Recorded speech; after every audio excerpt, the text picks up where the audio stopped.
예, 실제 오일 샌드 가기는 두 사람이 하겠습니다. 저하고 오늘은 저하고 같이 하고요. 내일은 이근호 박사가 다시 올 겁니다. 물론 이근호 박사는 저와 같이 캐나다 캘거리에서 같이 일했던 사람 중에 한 사람입니다.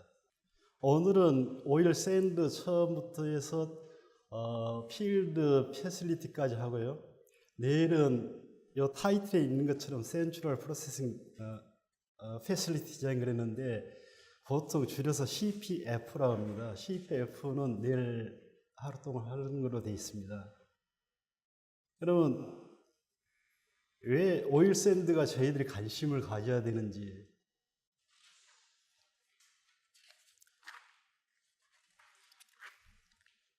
그리고 오일 샌드하고 크루드 오일하고 그 다음에 셰일 가스가 어떤 관계가 있는 건지, 왜 현재 겁나 경기가 안 좋아지는데 또 크루드 오일 가격이 떨어져 있죠. 왜 떨어져 있는지 그런 걸 사전에 간략하게 제가 한번 설명해 드리겠습니다. 물론 이 교재에서는 오일 샌드 특성도 바로 나가지만은 그 전에 배경을 알아야지 오일 샌드에 대해서 뭔지 상당히 이해하기 쉬울 겁니다. 그러면 오일 샌드는 어떻게 만들어지나요, 처음에? 그리고 또 상관관계는 어떻게 되나요? 그 크루드 오일하고 그 다음에 셰일 가스하고 실제 같은 종류거든요. 그 몇백만 전에는 셰일 가스 한 가지밖에 없었습니다. 이게. 그 셰일 가스 한 가지밖에 없던 말은 무슨 말이냐면 셰일층이라고 하죠. 셰일층은 하천이나 그 다음에 바다 같은 냇가, 호수 같은데 몇백만 년 지나가면서 진흙이나 자갈들이 쌓이죠. 그게 처음에 쌓였던 게 셰일층입니다. 셰일 레이어죠. 이게요. 그래서 그 자갈이나 모래가 쌓이는데, 그 다음 모래나 진흙 쌓이는데 그것만 쌓이나요? 거기는 오징어도, 바닷가 같은 오징어도 들어갈 거고 일반 미생물 들어가겠죠. 유기물질이 들어가죠. 그게 그래서 여러분들이 그 셰일층을 보면요, 지하에서 한 3km 정도에 들어가 있습니다. 지금 제일 아래에 있는 거죠. 제일 아래에 셰일층이 들어 있고요. 그 다음에 한 1km 정도, 지하에 1km 한 게 크루드 오일층이 됩니다. 중동이 지금 많이 있죠. 대부분이 한 1km 내에서 크루드 오일층이 있고요. 그러면 이 오일 샌드는 얼마 지층이 있다면요, 대략 500m에서 지상까지 올라와 있습니다. 그 층만 보더라도 처음에 셰일 가스가 만들어지고 그 다음에 크루드 오일이 만들어지고 그 다음에 오일 샌드가 만들어진다는 걸 이해가시죠, 이게. 근데 왜 지금까지 크루드 오일만 이렇게 많이 사람들이 알게 되고 또 쓰고 그 다음 다른 것은 못 쓰게 되는지, 그것은 생산비가 많이 들기 때문에 경제성이 없었던 거, 지금까지. 당연한 거죠. 그래서 전통 오일은 크루드 오일이고 그 나머지는 이제 비정통 오일, 지금까지 개발 안 했던 거, 그렇게 구별을 합니다. 그러면 셰일 오일이 어떻게 해서 크루드 오일이 돼가나요? 실제 3km 있으면 그 처음 유기물질이 지열하고 압력하고 변해가지고 셰일 가스가 됩니다. 그러니까 셰일 가스라는 것은 일반 가스 정의에서 나오는 거 있죠. 메탄이 한 80% 있는 거. 그 다음에 메탄, 에탄에다가 컨덴세이트라고 그러죠. 컨덴세이트가 나머지 한 10% 정도 리퀴드죠, 이게. 그런 게 셰일 가스 층에 지금도 많이 들어있어요. 근데 셰일 가스 층 자체가 조금 전에 제가 말한 대로 오일, 자갈, 진흙, 모래가 있다 했는데 그 층 자체가 단단합니다. 그래서 빠져나가지는 못해요. 근데 수백 년 동안 있으면서 어느 이크 포인트가 있겠죠. 이크 포인트로 요 컨덴세이트나 오일, 가스들이 위로 튀어 올라옵니다. 튀어 올라오다가 한 1km 정도 점에 낙타 등처럼 쭉 어디 홈이 파져 있으면 그게 모이겠죠. 오일 자체가. 그게 크루드 오일입니다. 그래서 크루드 오일은 셰일 가스에서 올라와가지고 트랩이 돼 있는 거죠. 그게 크루드 오일이라고 생각합니다. 그래서 아마 크루드 오일하고 셰일 가스 자체가 이해가 될 겁니다. 근데 이 크루드 오일이 지구가 지금까지 가만히 있었나요? 지각 변동, 지진 올라오고 내려오고 막 많이 동안 했겠죠. 물론 100년, 200년으로 보면 거의 정치돼 있지만 몇백만 년을 쭉 거슬러 보면 그런 지진이나 그런 하산 활동이 많이 있었겠죠. 이 하산 활동하면서 크루드 오일이 가스층보다는 크루드 오일이 지피면 위로 올라왔을 때 그 자체가 오일이 또는 가스 자체가 가만히 있지 못하고 가벼운 것은 대기로 날아가고, 그 다음에 크루드 오일은 크루드 오일도 여러 가지 종류가 이제 속에 많이 있겠죠. 컴버션이 메탄, 메탄 그런 컴버션 말하는 겁니다. 제가 말하는 것은 그건 가벼운 건 날아가고 크루드 오일 성분이 또 여기 가만히 있나요? 대기 가까이 오기 때문에 자꾸 깨져 나가는 거죠. 그래서 그거 자체를 이제 영어로 하면 바이오 디그레이션 거죠. 그래서 가벼운 거 계속 깨져 나가서 대기로 올라가고 무거운 거 남다 보니까 그것이 오일 샌드가 된 겁니다. 그래서 제가 말한 세 가지 오일 샌드, 그 다음에 크루드 오일, 셰일 가스 가치가 다 똑같은 게예요. 조상은 똑같은데 생산비가 높다 보니까 한 2배 정도 든다고 알고 있어요. 높다 보니까 지금까지 크루드 오일만 사용하다가, 그러면 여러분들이 신문이나 텔레비전 많이 보는데 지금 현재 매장량, 크루드 오일의 매장량이 어느 정도 쓰는 걸로 알고 계세요? 현재 사용량의 저장량의 서로 나누면 딱 35년간 쓸 수 있다고 지금 알려져 있습니다. 그러니까 35년 동안 쭉 파서 이제 추출해서 쓰다가 35년 뒤에 아무것도 없어진 거죠. 예를 들어서 크루드 오일만 있을 경우는. 그러다 보니까 제가 여기 있을 때부터 신재생 에너지, 뭐 풍력, 전기, 태양열 에너지 그런 걸 많이 했었거든요. 그런 걸 많이 투자를 했었는데 지금 보니까 또 많이 줄었어요. 그 자체 열기가요. 근데 물론 크루드 오일을 다 사용했을 때 그런 쪽으로 신재생 에너지로 넘어가가지고 충분히 쓸 수 있으면 좋은데 아마 여러분들도 감히 조금 상상할 수 있을 거예요. 그 자체가 크루드 오일을 대체할 수 없다는 거예요. 앞으로도 아마 그 자체는 대체하기 상당히 힘들 겁니다. 크루드 오일을. 그래서 중간 과정에 신물질이 발견되기 전까지 중간 과정에는 무언가는 있어야 돼요. 여러분들이 지금 요 교실에도 보면 상당히 그 플라스틱이나 그런 게 많죠. 태양열로 만들 수는 없는 거죠. 다 석유에서 만들어야 되죠. 그래서 그 대체 에너지가 처음에는 오일 샌드였었어요. 오일 샌드가 1970년부터 계속 하다가 갑자기 그 셀가스를 캐내는 공법이 발견되고 또 개발돼 가지고 그 셀가스가 요새 많이 나오죠. 근데 셀가스 나오는 그 조성은 그 가스하고 똑같다. 천연가스 나오는 오일하고 똑같다 그랬죠. 그러다 보면 그 자체가 또 지금까지 그 생산비가 셀가스 생산비가 오일 샌드 생산비보다 더 많이 들어갑니다. 더 많이 들기 때문에 그 실제로는 오일 샌드를 먼저 개발해야 되는데 지금 미국에서는 셰일가스를 먼저 개발하고 있죠. 그건 왜 그런가요? 그 자체가 물론 미국에는 그 오일 샌드 그렇게 많지는 않아요. 캐나다하고 그다음 베네수엘라하고 그 세계의 한 80%를 커버하고 있습니다. 오일 헤비 오일에 대해서요. 많지는 않지만은 아마 여러분들이 미국에 가보시든지 미국에 관심이 많으면 아마 그 배경을 잘 알 수 있을 거예요. 미국은 처음부터 그때까지 경쟁입니다. 사회주의고 경쟁이고 모든 게요. 그래 에너지도 자체도 개인이 다 경쟁을 하고 있습니다. 그런데 오일 샌드는 개인이 할 수가 없어요. 그 투자비가 많이 들기 때문에.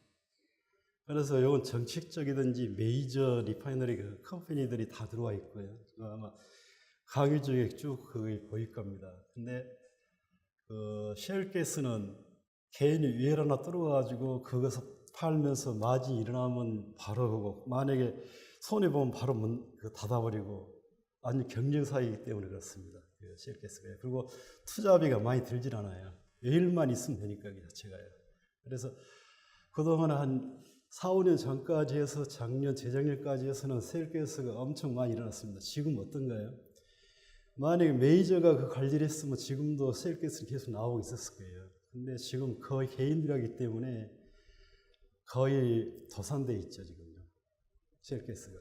그렇지만은 오일 샌드는 지금 계속 운전되고 있어요. 그 이유는 이제 대기유사기 때문에요. 투자비가 많이 들었어요.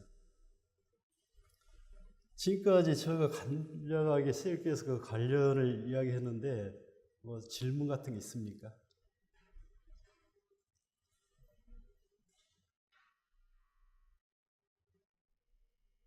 그래서 제가 처음에 저 백그라운드를 설명할 때 저는 실제 군대로 말하면 보병으로 그냥 계속 현장 운전부터 해서 지금까지 설계에 관련해서 배직 설계까지 했었거든요.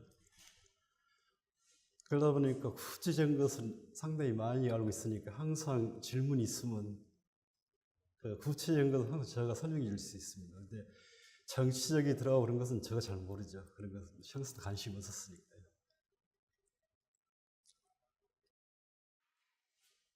그래서 오일 샌드는 지금은 가격이 워낙 낮아가지고 상당히 힘들지만은 앞으로 5년에 한 길게 10년 봅니다. 여기 오일 샌드를 안 할 수는 없어요. 그리고 오일 샌드 자체가 크루드 오일하고 틀려가지고 중간 처리 설비가 들어가거든요. 그게 내일 이제 할 CPF인데 그 자체가 오일 그 샌드 유종마다 그런 게 들어가야 되거든요. 그리고 그 자체가 모듈러이기 때문에 저희 나라에서 상당히 관여할 그런 모듈을 수출할 기회가 앞으로 무궁무진해질 겁니다. 거의 크루드 오일 정도로 뽑아내려면 이런 CPF 자체가 수없이 숫자를 셀 수 없는 정도로 많이 현장에 설치가 돼야 돼요. 물론 기술이 발달되면 아마 패시리티가 더 적어질 수는 있겠지만은 어쨌든 이런 설비가 들어갈 수 없다는 게 아마 오늘 저하고 이야기해 보면 아마 이해하게 될 겁니다. 그래서 오늘 내일 이야기를 간단히 설명하면요. 오늘은 오일 샌드 특성하고 주요 산지라는 것은 캐나다에 있는 알버타를 이야기합니다. 알버타의 어느 지역이 있는 거. 그래서 모든 오일 샌드가 주로 알버타에 기준으로 하기 때문에 그리 이해하시고 들으면 될 겁니다. 그 다음에 채굴 방법. 그 다음에 제가 하는 것은 웰패드의 패실리티, 그 다음에 여기 보면 크게 5번이 있죠. 웰패드 게더링 시뮬레이션. 그까지 하게 될 겁니다. 물론 제가 과거에 했던 것 중에 쿠웨이트의 KOC의 헤비 오일 쪽을 했었거든요. 거기에 2개를 배직 디자인을 했습니다. 쿠웨이트 쪽이요. 그래서 쿠웨이트도 지금 이쪽에 관심을 가지고 오일 샌드 관련된 이런 패시트를 지금 설계를 하고 실제 건설되고요. 제가 처음에 KOC는 쿠웨이트 했던 건데 올해 연말에 건설이 끝납니다. 내년부터는 상업 운전에 들어갑니다. 그래서 그 말은 뭔 말이냐면 크루드 오일이 쿠웨이트는 거의 떨어져 나간다. 그 다음에 이제 쿠웨이트 자체가 크루드 오일이 없으면 이쪽에 이제 헤비 오일 쪽에 그쪽에 생산을 해서 이제 팔아 이제 간다 그런 단계까지 왔다고 생각하시면 됩니다. 그래서 실제 제가 메인 했던 것은 내일 했던 CPF인데 오늘은 그 전 단계를 하기 때문에 아마 하이시스를 여러분 컴퓨터에 돌릴 수 있을는지 모르겠어요.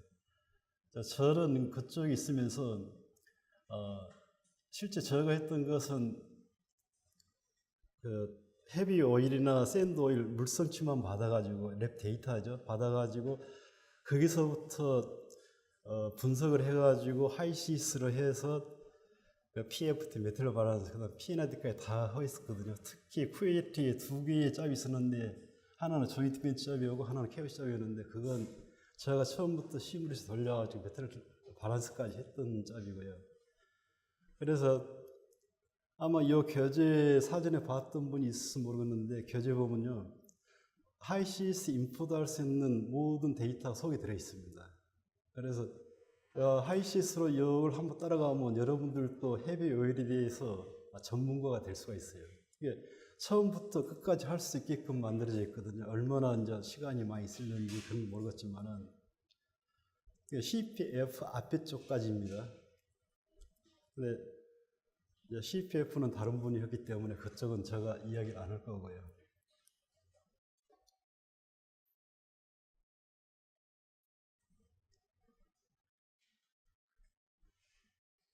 그러면 제가 말했던 배경을 이제 머릿속에 두고요. 오일 샌드는 무엇인지 하나씩 이야기해 보도록 하겠습니다. 지금 오일 샌드가 제일 많이 난 데가 베네수엘라하고 그 캐나다 알버타인데 서로 오일 샌드에 들어있는 그 기름 자체가 약간 특성이 틀립니다. 예를 들어서 미국이나 베네수엘라에 있는 그 헤비 오일은 물기가 거의 없어요. 물기가 없는데 카나다에 있는 헤비 오일은 물기가 많이 들어 있습니다. 첫 번째 보시면 sand, clay, and external dense foam 이런 믹스처로 되어 있고요. 그래서 오일 샌드는 여기는 안 쓰여졌네요. 오일 샌드는 샌드 옆에 오일이 묻어 있는 거예요. 그래서 오일이라고 표현하고 오일 샌드라고 꼭 표현합니다. 그럼 샌드가 80% 이상이 들어있어요. 나머지 20% 정도가 오일이 들어있고요. 근데 오일이 헤비스트하고 그 다음에 아주 진한 거라 여기 써져 있죠. 아주 진하죠, 실제. 그래서 크루드 오일하고는 차이가 많이 납니다. 크루드 오일 같은 경우는 바로 그 파이프를 꽂으면 바로 위로 펌핑을 할 수가 있거든요. 그런데 오일 샌드는 자체가 움직이질 않아요. 너무 그 점도가 높고 그 다음에 덴스가 굉장히 높기 때문에 움직이질 않아요. 그래서 중간 처리 설비가 필요하고 또 경제성이 낮는 거죠. 그 운전 투출 비용이 많이 들기 때문에요. 그래서 그 다음에는 아까 설명한 대로 일반 크루드 오일이 몇백만 년 지나가서 오일 샌드로 바뀌었다는 거예요. 그건 이해 가시죠?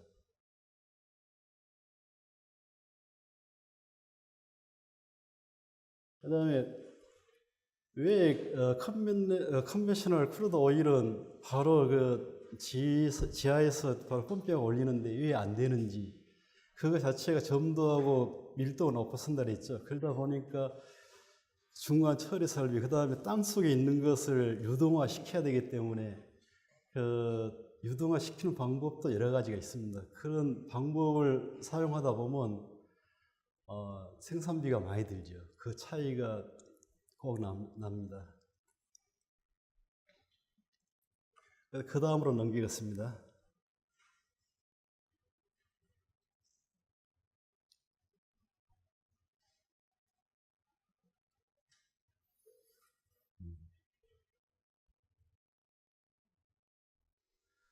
그럼 오일 샌드를 좀 더 구체로 봤을 경우에 샌드가 가운데 있죠. 샌드가 가운데 있고 그 뒤로 워터가 필름식으로 돼 있죠. 워터가 필름식 돼 있고 그 바깥에 비추면이 들어 있습니다. 이거 자체가 베네수엘라 미국에 있는 거 좀 틀린 특성을 가지고 있어요. 그 특성이 뭐냐면 워터층이 있습니다. 워터층이 있는 이유는 아마 좀 있으면 설명이 될 거예요. 아스팔트가 상당히 극성이 높아요. 극성이 높다 보니까 물 자체하고 굉장히 친화력이 있습니다. 오일이지만은. 그래서 요 워터가 레이어가 있기 때문에 요 처리하는 공정이 물을 많이 사용합니다. 물을 넣어가지고 뜨거운 물을 넣으면 요 샌드하고 요 비추면하고 잘 분리가 됩니다. 그건 바로 요 아스팔트는 극성 땀새의 그런 차이가 나는 겁니다. 다른 오일에서는 없던 거죠. 근데 제가 비추면 그랬는데 비추면을 한국말로 뭐라 그러나요? 제가 이때까지 오일 그러다가 갑자기 비추면 그랬죠. 비추면이라는 말 들어보셨나 지금까지요?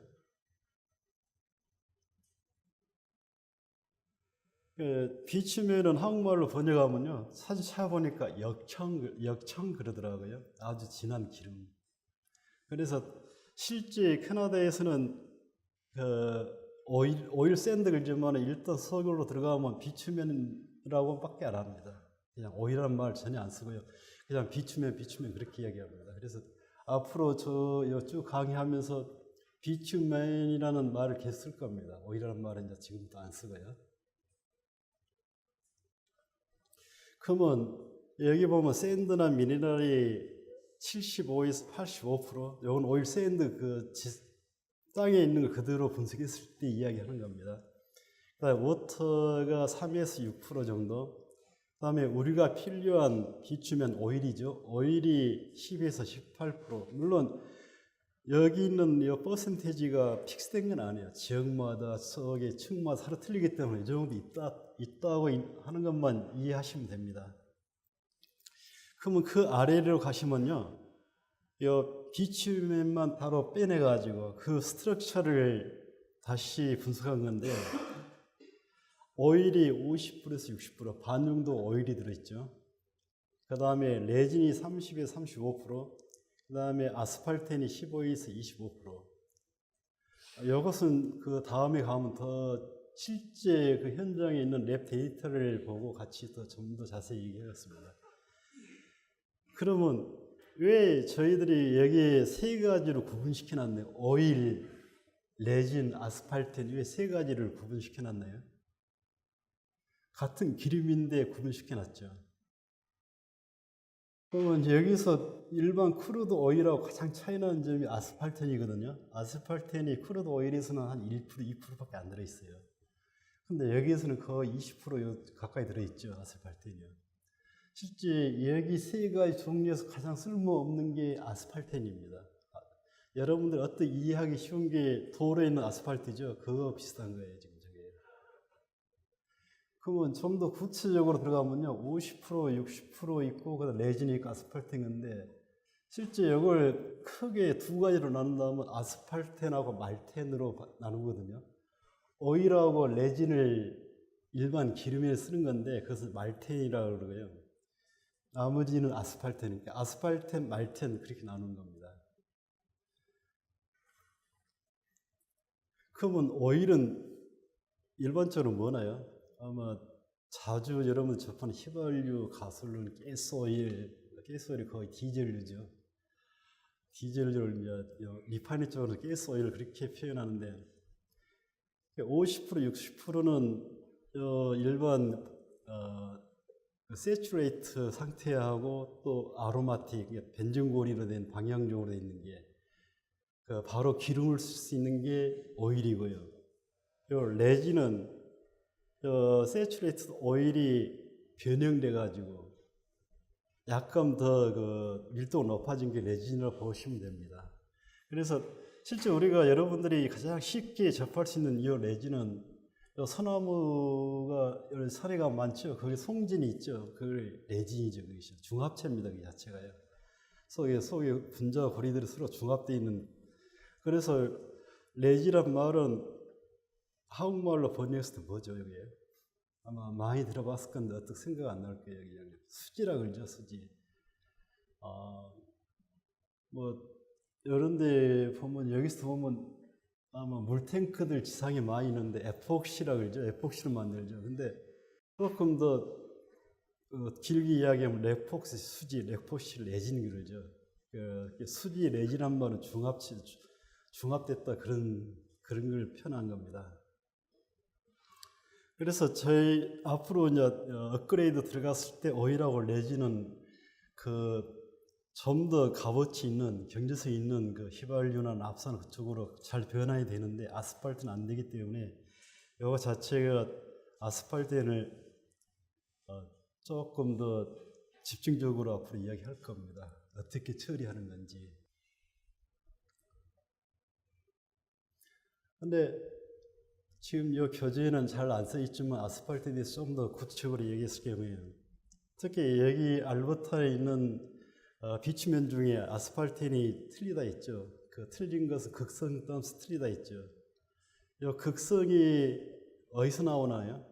보통 그 크루드 오일이 있는 아스팔트에는 대부분이 탄소, 그다음에 수소 그 자체 분자가 여러 개가 결합되어 있는 거죠. 근데 그 여기 오일 샌드에 있는 요 아스팔트에는 거기에 설파나 질소, 산소 그런 분자들이 더 들어가 있어요. 거의 이제 그 책에 보면 헤테로끼라고 그러죠. 헤테로끼, 설파, 그다음에 질소, 산소 같은 게 그런 게 아스팔트는 그 고리가 수없이 많을 건데 그 중에 하나씩 끼어들어 있습니다. 그 헤테로끼가 극성을 표현합니다. 그래서 물하고도 같이 잘 섞이고, 그래서 물하고 또 물을 넣어가지고 잘 분리도 되고 그런 게 그 오일 샌드의 특성입니다. 알바트에 있는 게. 그럼 아스팔트는 어떻게 분석하나요? 더 쉽게 이야기하면요.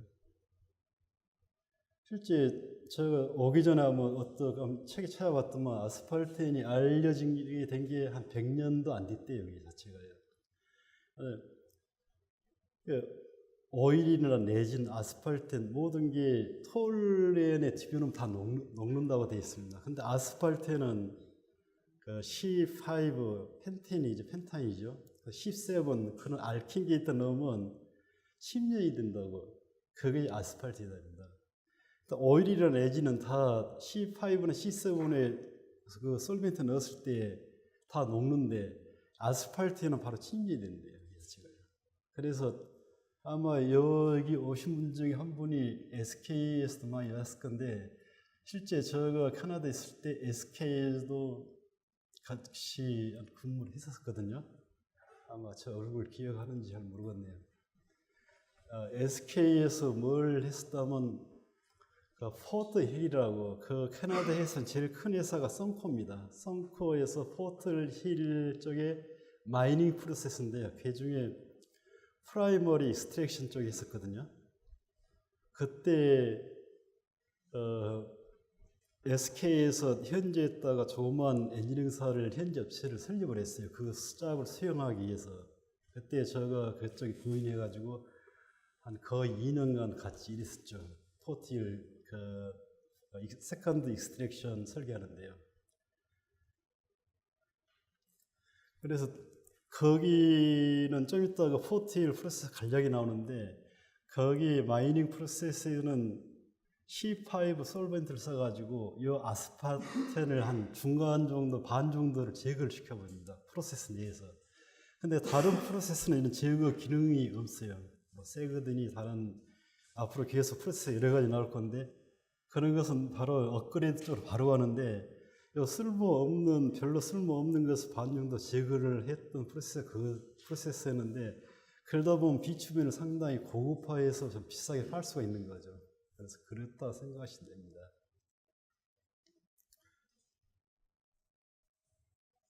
그러면 이 화면에서 여러분들 뭐 질문 있나요?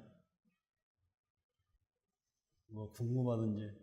그런다면 제가 아무리 많이 알고 있더라도 제가 말 안 했을 경우에 여러분들이 뭘 모르고 뭘 알고를 모르거든요. 그래서 서로 이야기하면서 서로 공감대를 가졌으면 좋겠어요. 그냥. 서로 처음 이야기했죠. 저는 딴개처럼 해가지고 지금까지 구체적인 걸 많이 알고 있어요. 전체적인 것은 좀 그렇더라도. 그래서 어떠한 것도 질문이 대답이 가능할 겁니다. 예, 그러면 그 다음으로 넘기겠습니다.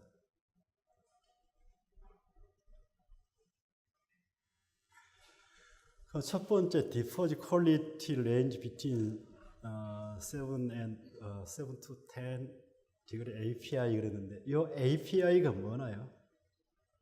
아마 여러분들 API 보면 아메리칸 페트롤 인스티튜트 그래가지고 코드 이름인지 그렇게도 많이 기억하실지 모르겠습니다. 근데 이 API는 페트롤륨에서 크루드 오일 쪽에서 사용하는 덴시티 유니트입니다. 단위입니다. 그래서 도 API 그래 돼 있죠. 도 API.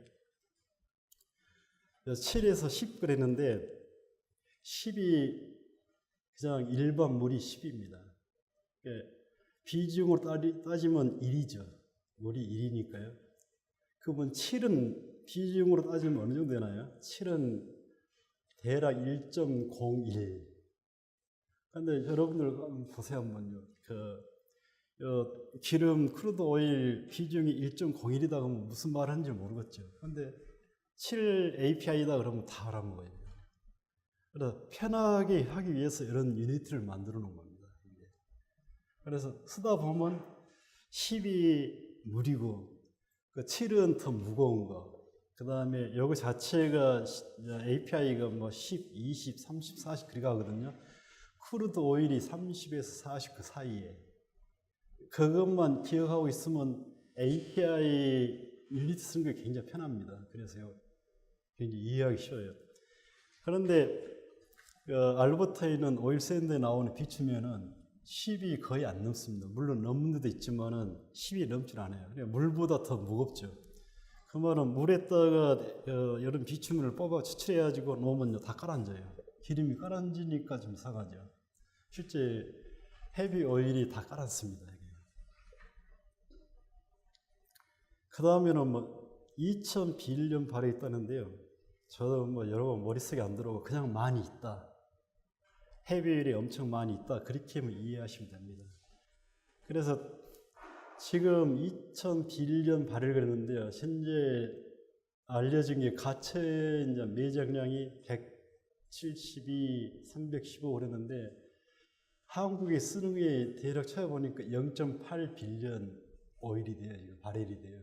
그래서 대략 감 잡으시면 될 거예요. 한국에서 쓰는 토탈 크루드 오일이 여기에 말한 172 빌리언만 따졌을 때도 200년을 쓸 수 있는가. 근데 앞으로도 더 뭐 확인해갖고 더 가채 매장량이 많아지면 더 뭐 300년도 쓸 수 있고 뭐 그런 것적이에요. 현재 알려진 것만 해도 한국에서 쓸 수 있는 200만 키가 있다. 그렇게 이해하시면 됩니다. 그래서 많이 있다. 그렇게만 알고 있으면 돼요. 그 다음에 80%의 알버트 오일 샌드가 있는데요. 지금 이 말은 무슨 말이냐면 제일 마지막에 인시추란 말 있죠. 아마 이 말은 잘 아실 거예요. 인시추. 인시추는 자리에 가만히 있다 그 말이거든요. 안 움직이고. 그래서 왜 이런 말을 쓰냐 하면요. 80%가 비추면 오일 샌드 80%가 땅 속에 깊이 들어 있어요. 나머지 20%가 지상에서 한 70m, 보통 마이닝 프로세스는 70m, 80m까지 지하로 들어간 것만 사용할 수 있어요. 이건 포크레인을 떠야 하기 때문에, 삽으로 떠야 하기 때문에 그것은 마이닝 프로세스라고 그 밑으로 80m 이하로 들어가 있는 거, 그게 이제 인시추 프로세스를 사용해 가지고 비추면을 뽑아내는 겁니다. 그게 이제 80%, 20%가 그 말이고요. 그 다음에 마지막에 있는 게 컨벤셔널 오일, 크루드 오일을 이야기하는 거죠. 그 다음 가스, 일반 내추럴 가스. 그 이야기 지금까지 알려진 건 지금 상업화되는 게 한 3배가 들어있다. 헤비 오일이. 그렇게 알려져 있습니다. 그래서 앞으로 지금 언젠가는 모르겠지만은 세일 가스나 그 다음에 헤비 오일로 넘어갈 수밖에 없다는 거. 제가 볼 때는 5년이면 넘어갈게요. 지금 현재 크루드 오일이 워낙 싸지는데 저는 그쪽이 잘 모르겠지만 제가 볼 때는 굉장히 정치적인 입김이 강한 것 같아요. 그 자체가요. 물론 형식적으로는 모든 게 수요 공급에 따른 법칙에 의해서 가격이 결정되죠.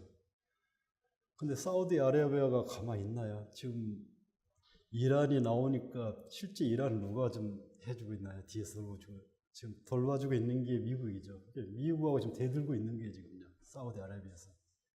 그러면은 지금 현재 $45 정도 크루드 오일이 되고 있는데 그러다 보니까 사우디아라비아가 지형 적자가 지금 얼마인지 압니까? 자기 생산비는 한 20불 되지만은 그 자체의 복지 시설인지 모두 공짜죠. 그걸 유지하려면 최소한 60불은 내야 되는 걸 알고 있어요. 지금 재정 적자가 엄청 나오고 있어요. 그러니 그게 얼마나 서로 뻗어내느냐 이제 그것만 남아 있는 거죠. 그래서 제가 볼 때는 오래 가지는 않을 것이라고 지금 보입니다. 근데 해서 옛날처럼 $100 그렇게 올라가지는 않을 거예요. 올라가려면 바로 오일 샌드나 그 다음에 쉘가스 바로 그냥 생산 들어가거든요. 그 자체가 60에서 100불 그 사이로 아마 안정될 겁니다. 앞으로는.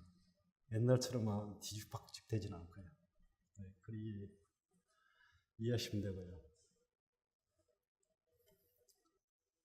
그러면 저 그래프를 자세히 보시면요, 오일, 샌드, 그다음 헤비 오일, 크루드 오일에 대한 데피니션을 잘 알 수 있는 표현되어 있는 그림입니다. 이 자체가. 저희가 API 그래비티하고 덴시티가 똑같다 했죠. 여기서는 1000 유니트 킬로그램 퍼 큐빅 미터이기 때문에 1000으로 되어 있고요. 1000이 API로 가면 10이죠. 여기 비중 1인 점입니다. 이게. 그럼 바텀 쪽에 보면 비스코스티가 되어 있죠. 같은 덴시티인데도 비스코스티가 틀리죠. 그걸 이해하시면 아마 그 비추면, 그 다음에 비스코스티 높은 쪽을 비추면이라고 표현했고 역청이라고 표현했고요. 좀 중간 정도 보면 헤비 오일이라고 표현되어 있죠. 그래서 헤비 오일은 조금 같은 덴시티라도 비스코스티는 낮은 거, 그게 베네수엘라에서 나오고 있습니다.